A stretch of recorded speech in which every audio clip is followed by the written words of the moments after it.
Okay, if you look in under here, this is the front end completely closed off. You might have to tip up a little bit to see. So the only air that's coming through is through this wiring here. Okay. So how thick is That's that? a 1/4 inch, but it's got to be trimmed to fit into this. It has to be trimmed with a sander to fit into this channel, eh? Mm-hmm. Okay. So that's what you did today? Yeah, here's what you do first of all is Okay. you put this chunk in first. Yeah. You pointed that out, yeah. Yeah. And then you mark it. Then you take that out and you cut a 13-inch board and put it in behind. That's pre-drilled. Mm-hmm. And you drill it and bolt it from the outside. That's what gives you your stiffener.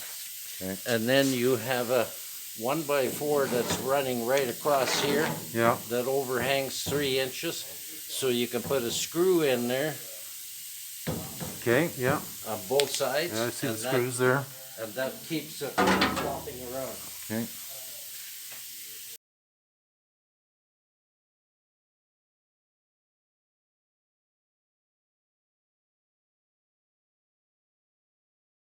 Okay.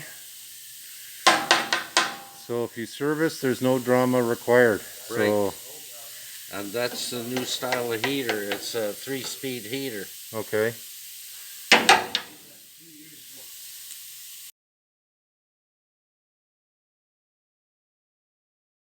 You got all the doors off I hear. I see. What did you do here today? This was looking pretty raggedy pretty before. We cut all the rotten stuff off down here. Yeah. And then we buff up so that we can weld. Yeah. On 3 sides. And the silicone under here, it overlaps about 2 inches. Okay. And then it's pop riveted to the metal. Okay. So how thick is this? 1/16 of an inch thick. Okay, and you said you're gonna grind and the then edges? we weld all the way around, and this round edge we'll grind off after, so it's got a nice round corner. Okay. So there's no budget for reskinning, but this is the next best thing. It's probably best for, if it's being used as a work Bombardier, that this is a little more sturdy anyways. Yeah, and plus there's a new 3/4 inch board in behind this. Okay. And no, the budget didn't cover reskinning. Now we'll put our new hinges on here. And is that the new style hinge, or are you using the old style? We're going to use the new style hinge. Okay. And where did all this wood come from? That was inside the door. Okay. Rotten wood. Okay. So I guess you still got to replace the handle yet? We'll cut this out and put a proper handle in. Okay. Before we can put that new door handle on and the catch, we have to grind off that weld that was put on there for that homemade door handle. Okay. Because the trigger has to lock in behind that angle iron. Okay.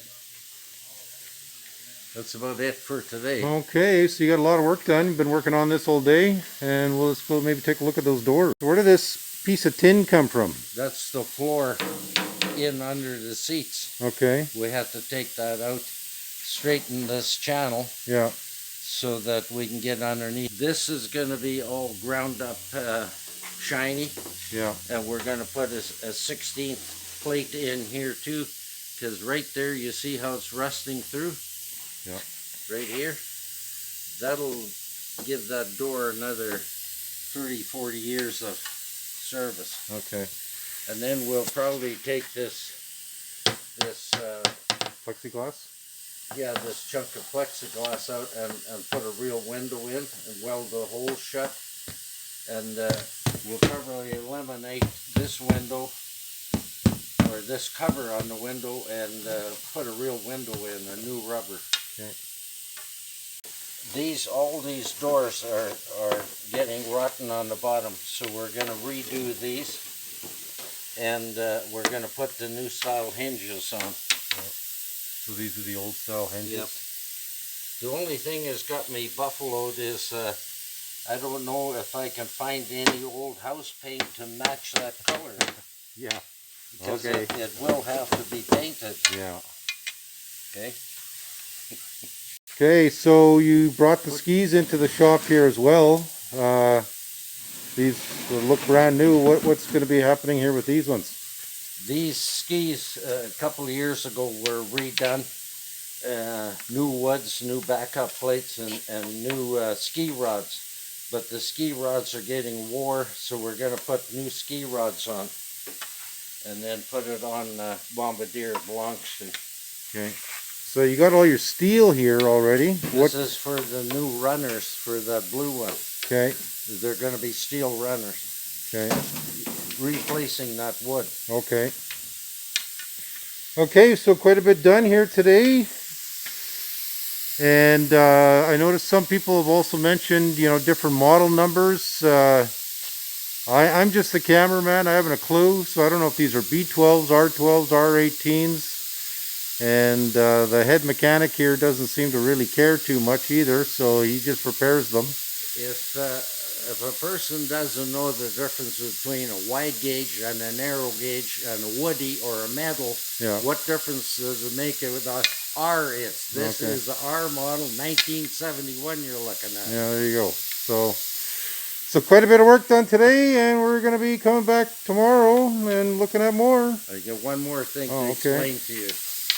Okay, I was asking you about that. We've had as high as 21 people in one of these wide gauges at the festival, giving free rides. Yeah. So we know the whole 21. Yeah.